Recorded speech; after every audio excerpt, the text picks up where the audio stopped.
वाह वाह हेरा के बेजिया मुकाबलन ताई सकते पहलवान सजाद राउकड़ो आई पहलवान इम्तियाज असा मतलब जनाब मोहम्मद हसन जंगियानी साहब के वेलकम करेगा। मोहम्मद हसन जंगियानी मुझे प्री प्यारो दोस्त है अल्लाह से वतन से मोहम्मद हसन जंगियानी पहलवान आशा की तरफ वेलकम मोहम्मद हसन जंगियानी को वाह हेरा के बेजिया मुकाबलन ताई सकते ये मल गड्डे उन्हें कुल्ले में देखा धक लगी पियो ॾिसो कुल्ले में वॾो धक लगी पियो में मुझे सामू धक लगोस थोड़ो ख्याल कजो कुल्लो निकरी से लई है पर दबो धक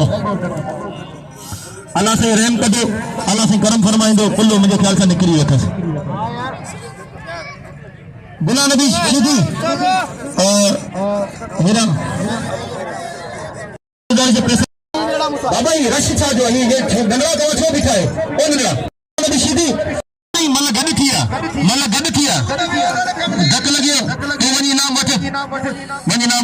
हेरा तो बेजिया पहलवान गुलाम नबी शीदी अब मल मुझे हक में जा मुसा वरने जा हेरा मल इनन सा वरने गरम मोटे में थियो हेदा वनी पड़ा दे हेरा तो बेजिया पहलवान गुलाम नबी शीदी आई पहलवान हेला बोले छे इन जोड़ी तो 1400 रुपया बिल टोटल 1400 रुपया 600 दे आखिर में हेदा पहलवान बलूचिस्तान अब चौकी